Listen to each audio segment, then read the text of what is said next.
Welcome back to my channel power of judiciary. आज के हमारे इस वीडियो में हम डिस्कस करने वाले हैं एक बहुत ज्यादा इंटरेस्टिंग टॉपिक जो कि आज के टाइम पे सबकी जहन में चलता है। इवन अगर अभी ग्राउंड लेवल पर देखें तो ये बहुत बड़ी प्रॉब्लम बन चुकी है, क्योंकि लोग शुरू शुरू में चीजें करते तो जाते हैं लेकिन उन्हें एहसास जब तक नहीं होता तब तक ही वो कैलकुलेटर लेके नहीं बैठते कि भाई किया क्या है हमने, मतलब कुछ पाने के लिए कितना कुछ खो दिया और जो पाने के लिए खो रहे थे वो भी मिला नहीं। उसके बाद रियलाइजेशन होता है, देन हम तिगड़ी बिड़ाते हैं कि यार ये चीजें वापस आ सकती हैं कि जो हमने गंवा दी हैं। अब आप समझ ही चुके होंगे मेरी बातों से कि हम किसके बारे में बात करने वाले हैं। तो अब मैं डायरेक्टली अगर बोलूं तो जस्ट इमेजिन तुमने अपनी गर्लफ्रेंड को रिलेशनशिप में जब तुम थे 50,000 का एक आईफोन गिफ्ट किया था, ठीक है। अब जब तक रिलेशन में थे सब कुछ ठीक चल रहा था, आपको वो 50,000 रुपए खटक नहीं रहे थे, लेकिन जिस दिन आपका ब्रेकअप हुआ तुम्हारा दिल टूटा, दिल के साथ साथ तुम्हारी पॉकेट टूटी। उस दिन तुम्हें दुख के साथ रियलाइजेशन भी हुआ कि तुमने कितनी बड़ी गलती करी थी। और अब तुम सोच रहे हो कि यार क्या वो पैसे मैं वापस ले लूं, क्या वो मैं ले सकता हूँ। तो देखो क्वेश्चन तो यही अराइज होता है कि क्या पैसे मांगना सही है।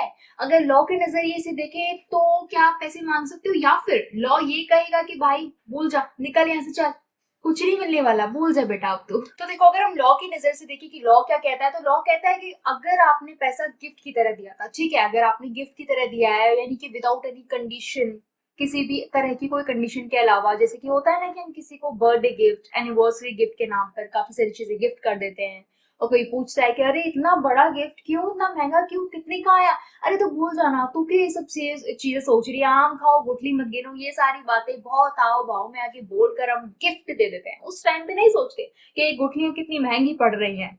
तो अगर आपने किसी को ऐसे गिफ्ट दिया है वो भी विदाउट एनी कंडीशन, तो भाई भूल जाओ उस चीज के पैसे या वो गिफ्ट आपके पास लॉ के पास भी जाओगे तो नहीं वापस मिलने वाला। क्यों?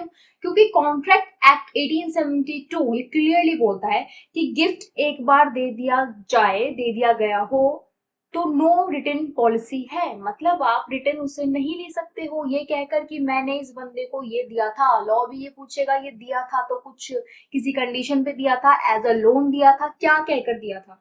तो आप बताओगे कि नहीं सर बर्थडे था, एनिवर्सरी थी, इसलिए मैंने उसे एज अ गिफ्ट 50,000 का आईफोन गिफ्ट किया था। लॉ भी कहेगा ऐसे बेटा निकल, जिस टाइम गिफ्ट कर रहा था मुझसे पूछने आया था क्या, ठीक है। तो आप एक गिफ्ट करी हुई चीज को तो आप बिल्कुल भी वापस लेने के बारे में मत सोचना, नहीं ले सकते हो, ठीक है। अब मान लो कोई जानबूझ के तुमसे प्यार का नाटक करके पैसा ले, ठीक है, जानबूझ के प्यार का नाटक करे और पैसा ले ले और भाग जाए। जस्ट इमेजिन तुमसे प्यार का नाटक कर रहा है, तुमने उसके लिए कुछ चीजें करी, उसको तुमने पैसा दे दिया जो उसने मांगा, कुछ भी कह के कि मुझे जरूरत है, देन वो भाग जाए या भागे भी ना तो वो ब्रेकअप कर ले, तो आप क्या करोगे।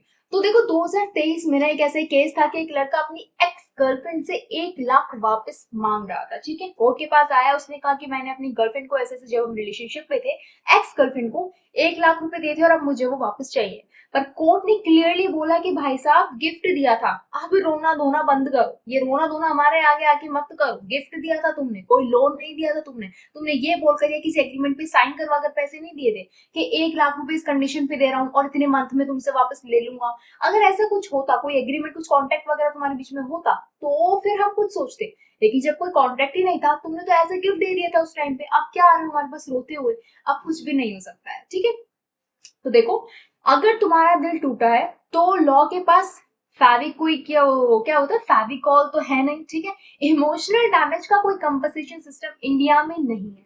पर अगर फ्रॉड या चीटिंग का प्रूफ हो तुम्हारे पास तो इस केस में पॉसिबल है कि तुम्हें कंपनसेशन या कुछ तुम्हारे लिए किया जा सके, ठीक है। अगर तुम्हारे साथ फ्रॉड हुआ है, तुम्हारे साथ चीटिंग हुई है, तो ऐसे केस में तो कुछ हो सकता है, वो भी तब जब तुम्हारे पास उस चीज का पूरा पुख्ता प्रूफ हो। विदाउट प्रूफ तो इस केस में भी कुछ नहीं कर सकते हैं, है ना। बिना प्रूफ के तो कानून चलता नहीं है।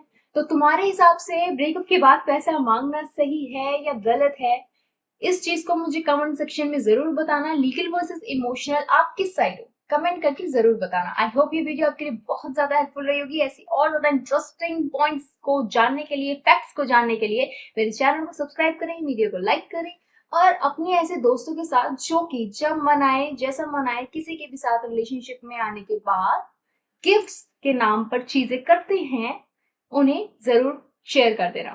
Thank you.